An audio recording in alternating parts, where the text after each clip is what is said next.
few weeks ago, I made an open letter to Whittaker's, the chocolate company, basically pleading for them to make a dark chocolate flavoured Black Forest flavour that was endorsed by Forrest Whitaker's, the famous actor. It was a simple marketing ploy that basically wrote itself. I don't think there's many flavours of theirs that you couldn't do that with, like Halle Berry Biscuit, Almond Schwarzenegger, Macklemore Damiers, Rum and Reynolds, Mark Coconut Ruffalo. Anyway, the main development with this is that somebody at Whittaker's actually saw my video.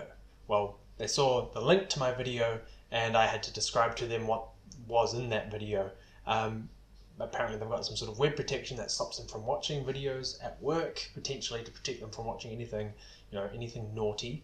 But if they've got Nigella promoting their marketing and all of that, I think they get enough of that at work anyway. I have a real thing about sizable cock.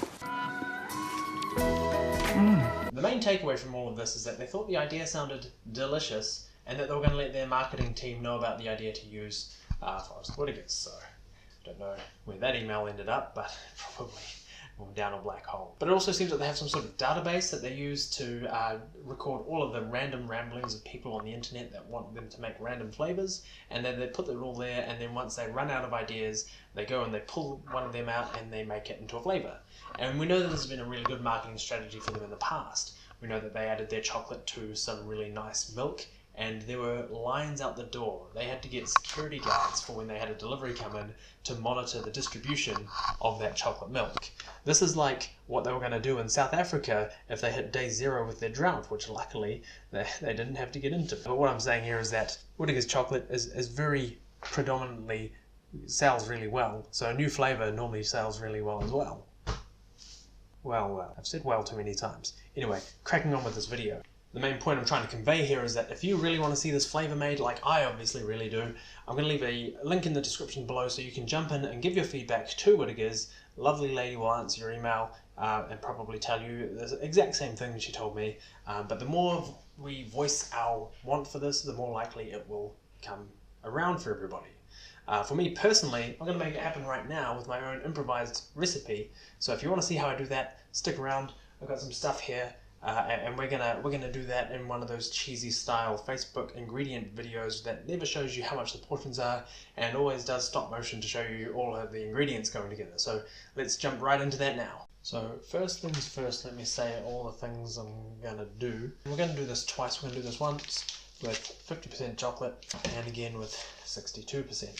For the juby chewy bits, normally I'd use something like a dried fruit like the berry biscuit does, because we can't use gelatin for these, but I found these Mother Earth veggie fruit bites, and they're made out of chia seeds, so that's what makes them chewy. And these ones are actually flavoured with beetroot, apple and orange, which is a bit weird, but it gives you the sweetness that you need. We're going to put in, for the biscuit base, we've got these peanut brownies by Farm Bake. They don't use any egg or any milk, which is great, and we're just going to separate them from the peanuts.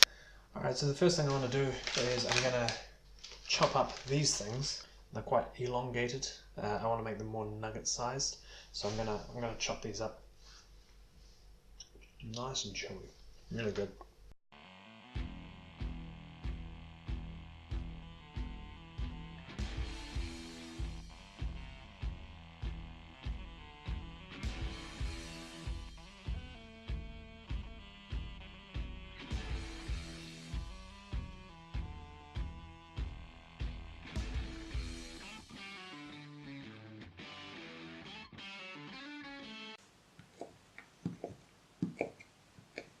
So that got old really quick, cutting the jubes. I'm not even going to go into the problems I had with the peanut brownie. But maybe next time I'll just use Oreos or some other kind of biscuit that doesn't have peanuts embedded in it. But now's the really easy part where I just melt the chocolate, I mix it all together, and I put it into the chocolate mold.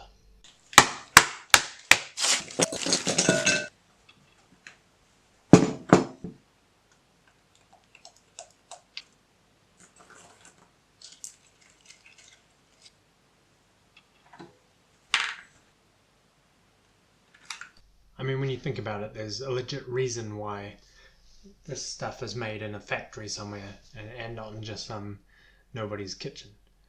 So there were going to be some some little road bumps. I've done concreting before, so I was used to sorting this sort of thing out, but chocolate is a different consistency, so that's in the freezer, in the fridge now, just chilling out, and then once that's ready and that's out, we'll make our second batch.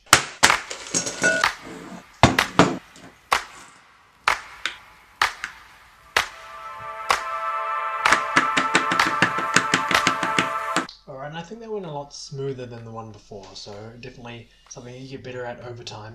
I'm not going to eat these tonight. I'm going to put them in the fridge, let them properly set, and I'm not going to leave them in the fridge and then just eat them straight out. I'm not a weirdo.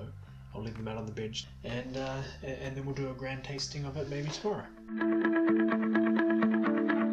on video? Yeah. Oh, okay.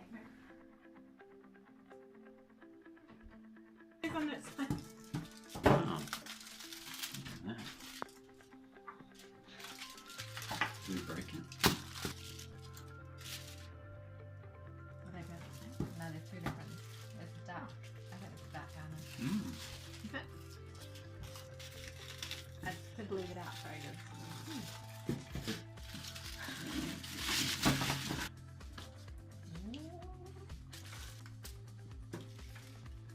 Oh, is that the fruit pieces? You kind of like in the dark Maybe as that well? one as well. I think they're both They're really both yummy. good, yeah. Thoughts? How long are you? Delicious. You sound so sincere. Delicious.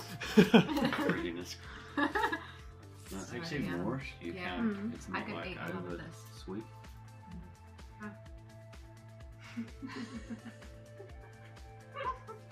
But yeah, the chewiness is exactly what you want. It's what the berry biscuit flavour is lacking, because that's just dehydrated fruit. But in here, it gives you a bit of a chew to go with the meltiness of the chocolate. I'm getting some of the crunch of those peanut brownie biscuits. Those are really dry, so it really goes well with the tartness of the chia seeds. I think this is amazing. This is so bloody good, man.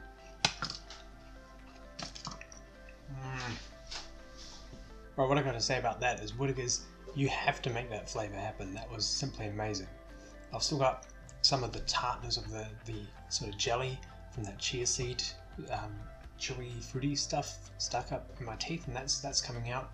But beneath that is the bitter flavour of the 62% chocolate, which I wasn't keen on at first, but now that I've tried it, it's really good. I think the 50% is probably a little bit more my style, but it does surprise me how good that 62 goes with the really tartness of that fruit, and having that crunch of that peanut brownie stuff in there. It's fucking good. So Whittaker's, if you're watching this, please make this happen. People will line up around the block to buy this stuff.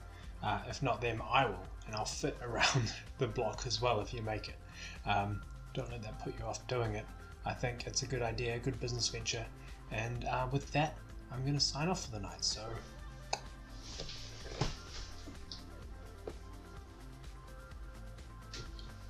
I didn't go in, I just went down on the floor. I'm going to stop recording the video though. Here we go. Oh, audio's still going. Gotta stop that.